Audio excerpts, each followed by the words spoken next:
At 9:14, two torpedoes are already in the water, not launched from the horizon, not detected on radar, not tracked across 300 kilometers of open ocean, launched from 800 m beneath the USS Abraham Lincoln's hull by a submarine that has been sitting motionless in the darkness directly below the most powerful carrier in the world for 6 hours, and nobody knew it was there. The launch transient. The pressure wave from two torpedo tubes opening simultaneously hits the Abraham Lincoln's hull-mounted sonar at 0914. Petty Officer First Class Antonio Rivera has been a sonar operator for 8 years, and he classifies the sound in 4 seconds. Two torpedo launch transients bearing 247, range 800 m, running hot. He hits the torpedo warning alarm before he has finished processing what he is hearing. 800 m. At 45 knots, the torpedoes will reach the Abraham Lincoln's hull in 63 seconds. To understand how an Iranian submarine got within 800 m of the most heavily protected carrier strike group in the world without being detected, you need to go back 11 days. Because what happened at 0914 did not begin at 0914, it began in the port of Bandar Abbas when a Kilo-class submarine slipped beneath the surface of the Persian Gulf at 2 o'clock and shut off everything that could make noise. The Kilo-class is an ATO's black hole, a diesel-electric submarine so quiet on battery power at low speed that it produces less acoustic noise than the ambient sound of the ocean around it. At 3 knots on battery, it is effectively invisible to passive sonar. It generates no radar signature, no radio emissions, no active sonar pings. It moves through the water like a shadow, dangerous and completely undetectable to anything listening from above. For the first 4 days, the Kilo ran at 3 knots on a course that took it east through the Gulf of Oman and into the northern Arabian Sea. Battery power, complete silence. On day 4, its commanding officer found what he had been looking for: a 280,000-ton supertanker called the Marjan Star. Fully loaded, transiting west through the Arabian Sea on a course that would bring it within 2 miles of the Abraham Lincoln's operating area. A fully loaded supertanker generates an enormous acoustic footprint, propeller cavitation, engine vibration, ballast water movement. That noise spreads downward through the water column and creates a zone of acoustic confusion directly beneath the ship. A shadow that passive sonar systems struggle to penetrate. The Kilo positioned itself directly underneath the Marjan Star, matched its speed exactly, and rode its acoustic shadow for 4 days, invisible to everything Abavite, hidden inside the noise of a civilian vessel that nobody was going to shoot at. On day 8, when the Marjan Star's course brought it within 2 miles of the Abraham Lincoln's operating area, the Kilo detached. It crept the remaining distance over 19 hours at 2 knots, battery power only, completely silent, moving so slowly that it generated less noise than the biological sounds of the ocean around it. At 3:00 on the morning of the attack, the Kilo reached a position 800 m directly beneath the Abraham Lincoln's keel and stopped. It sat there for 6 hours, not moving, not transmitting, not doing anything that any sensor in the formation could detect. It had positioned itself on the thermocline, a layer of cold water beneath warmer surface water that acts as an acoustic mirror, bending sonar signals away from anything sitting beneath it. The Abraham Lincoln's hull-mounted sonar was looking. The towed array sonars on the escorts were listening. The MH-60 helicopters had been dropping sonobuoys throughout the formation's operating area for days. None of them could see through the thermocline. None of them knew a Kilo-class submarine had been sitting 800 m below the carrier's keel since 300 hours. At 9:14, the Kilo fired. In the Combat Information Center, Tactical Action Officer Lieutenant Commander Hassan OAE receives Rivera's torpedo warning report. At 0914, and the information it contains gives him exactly one viable option and not enough time to execute it perfectly. The Abraham Lincoln begins an emergency turn to starboard immediately. 100,000-ton soft nuclear-powered carrier, pushing every shaft horsepower it has in a changing direction fast enough to take the hull off the torpedo's projected intercept points. The turn begins at 0914.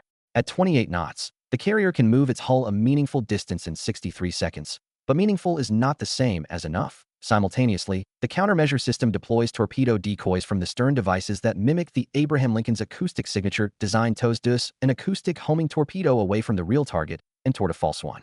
The first torpedo follows a decoy.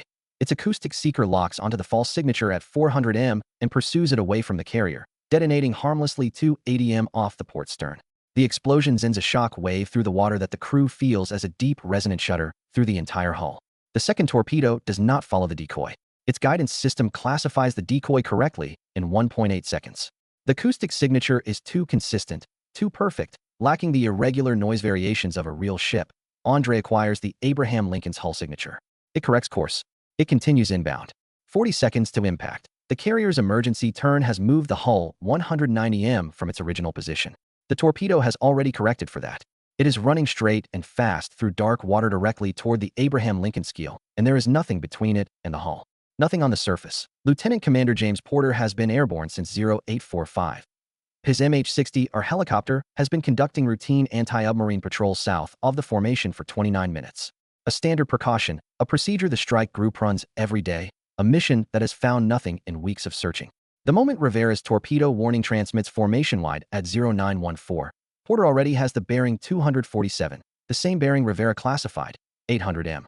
He has been listening to the formation's passive sonar picture the entire patrol, and the launch transient that Rivera heard on the hull-mounted sonar also propagated upward through the water column and registered on the sonobuoy. Porter dropped at 852, 400 m south of the Abraham Lincoln's current position.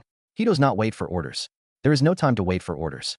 At 9:15, 60 seconds after the kilo fired, 28 seconds before the second torpedo reaches the Abraham Lincoln's hull, Porter releases a Mark 54 lightweight torpedo from 40 feet above the water on bearing 247 directly over the kilo's last known position. The Mark 54 enters the water, and its acoustic seeker activates immediately. It searches for 2.1 seconds. The kilo has gone to emergency full power the moment it fired. Iranian doctrine: fire and run, create distance before the enemy can respond. But a diesel-electric submarine that has been running on battery power for 11 days at speeds between 2 and 3 knots has depleted batteries. Emergency full power on depleted batteries produces a fraction off the speed a fully charged submarine can generate. And at emergency full power, the kilo is no longer quiet. It is a loud, slow, desperate thing, making gas much noise as it possibly can, trying to cover 800 meters of water before something finds it. The Mark 54 finds it in 9 seconds. The torpedo detonates against the kilo's pressure hull in the forward engineering compartment at 0915. The explosion ruptures the hull. Flooding is immediate and catastrophic. The kilo's commanding officer activates the emergency blow system. Compressed air forcing water from ballast tanks. But the flooding rate in the forward compartments exceeds what the system can compensate for. The submarine begins rising toward the surface, not because the commanding officer chose to surface, but because the flooding has made maintaining depth impossible. The second Iranian torpedo is still running, 18 seconds to impact. Porter has one Mark 54 remaining. He cannot target the torpedo directly. A torpedo moving at 45 knots through open water is not a viable target for another torpedo. But he has been thinking about this since the moment he released the first Mark 54.